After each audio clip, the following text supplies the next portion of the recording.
A new Wordle puzzle is online. Click on the link to play. Listening to the following video may give you clues. Please like and share the videos. Norwich City 1-3 Newcastle United live reaction from Carrow Road. The goal fest that is Norwich City vs. Newcastle continues as Joelinton scores twice and Bruno Guimaraes knits a third.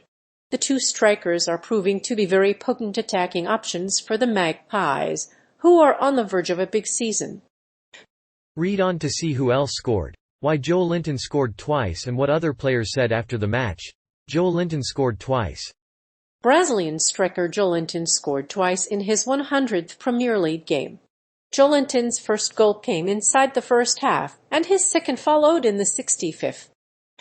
A late third came from Bruno Guimaraes, who beat a defender to a cross by Tim Krul. Despite his double, Newcastle still remain a point behind the top four.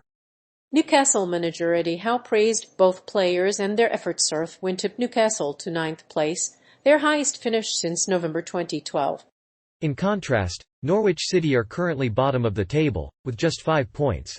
Neither team will be easing up on their pressure, and the result could prove pivotal for either side. However, a win would be a massive boost for Newcastle United, who are now firmly in the race for a top four spot. Both sides dominated the game and had plenty of chances, but the first half was a classic case of can't-miss football.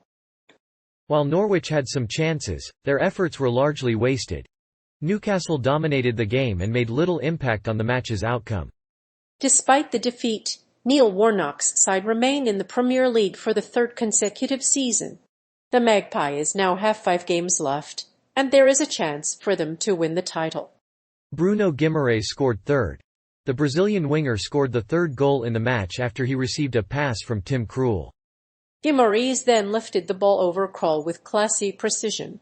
The Brazilian joined the Magpies from Lyon in January and is currently enjoying a purple patch in front of goal.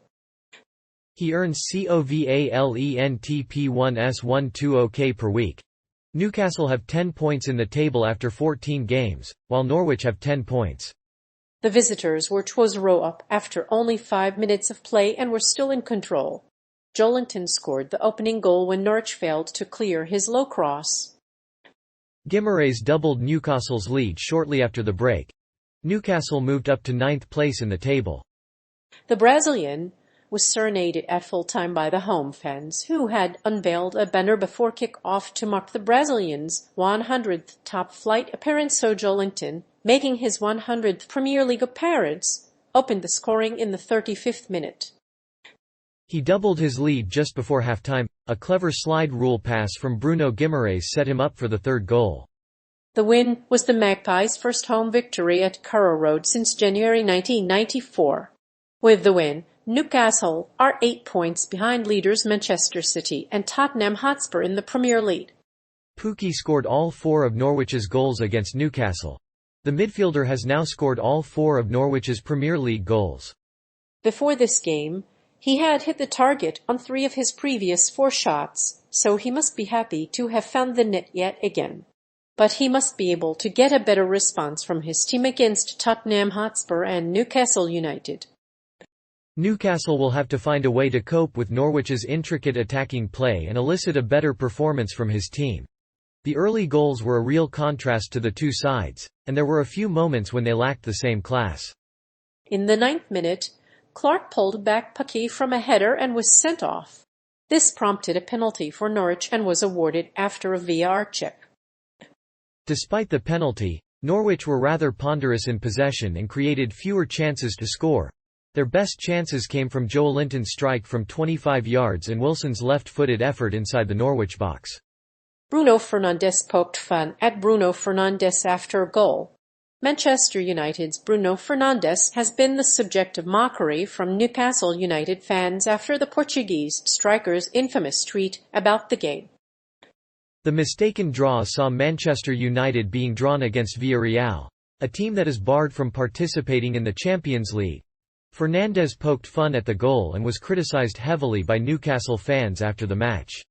The Portuguese striker jokingly asked if the Champions League draw should take place a third time, as Manchester United and Sporting Lisbon are both disputing Fernandes' valuation.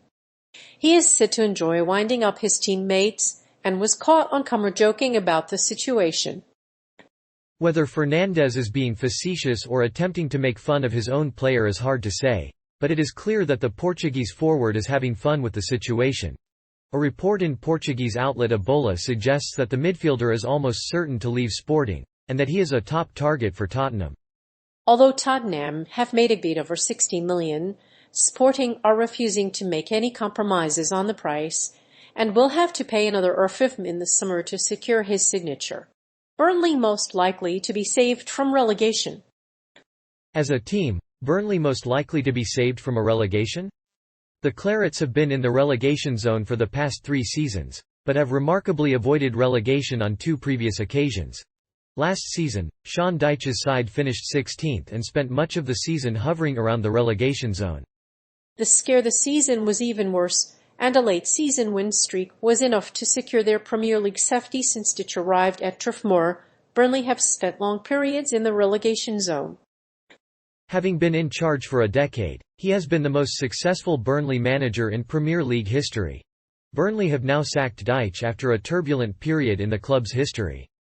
The club's fans, who were not too impressed with the stalemate under Dyche, may be justified in sacking him in the upcoming season if the new manager can save the club from relegation. Odds on Burnley being saved from relegation have sunk over the past few months, with the team lukewarm at 160. This is only a few points less than the odds on Liverpool, who are currently 500/1 favourites. On the other hand, the odds on Burnley being saved from relegation aren't much better than they were in November. Aston Villa drew 0-0 with Norwich City. Aston Villa held Liverpool to a stalemate at Carrow Road on Sunday afternoon, despite the fact that both sides are promoted from the Championship. The hosts won their last meeting 2-1, with Mario Vrancic's late winner. Teemu Pukki scored the opening goal for Norwich, while Jonathan Kogia equalised for Aston Villa in the 7th minute.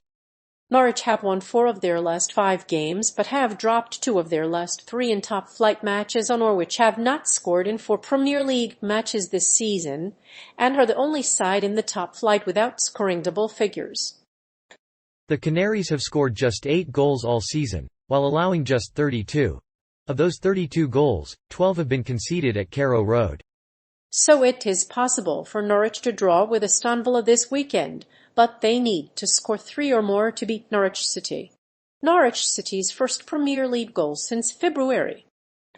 It was a frustrating day for Norwich as they failed to take advantage of a set piece against Manchester City. A deflected shot from Phil Foden was ruled out for offside before Bernardo Silva headed against the post. Grant Hanley's header was then cleared off the line by Fernandinho, but the rebound could have been scored by Teemu Pukki. City will be happy to take 3 points after their first home game in the Premier League since February. The score was inconclusive, but it is a good indication of how far Norwich have come since February. After sieving Chelsea and Manchester City this season, Norwich have now scored against one of the top 9 for the first time. A deflected shot from Milot Rashica left Alisson motionless. Norwich will be a more formidable side for the next couple of weeks. However, it is clear that the manager of the top-flight side will need a strong performance from his team if they are to stay in the Premier League. Norwich City's poor start to the season. Norwich City's poor start to the season has been a cause for concern for the club. The team is now 10 points off the leaders Newcastle United. Their last home game ended in a 3-2 defeat to Leeds United, with Ronaldo Vieira scoring the winning goal in the first minute of injury time. Norwich fans have taken to social networking site Twitter to vent their frustrations. In recent years, the club have made changes to their stadium, making it more accommodating for supporters. In 2003, they added a new stand with a capacity of around 10,000, while a year later, the club had to build a new one that could accommodate 1,000 more supporters. This change led to a raft of negative press, but the lack of financial pressure helped Norwich City get back on track. The defeat was also a blow for Norwich City, with the team not being very convincing in attack. Norwich had 17 shots in 90 minutes, but only 5 were on target. The Norwich defense had just 4 corners, and they did not get much in the way of shots from distance. Despite the dreadful start, Norwich looked better and made more substitutions. Ozan Kabak and Hanley partnered at the centre of defence.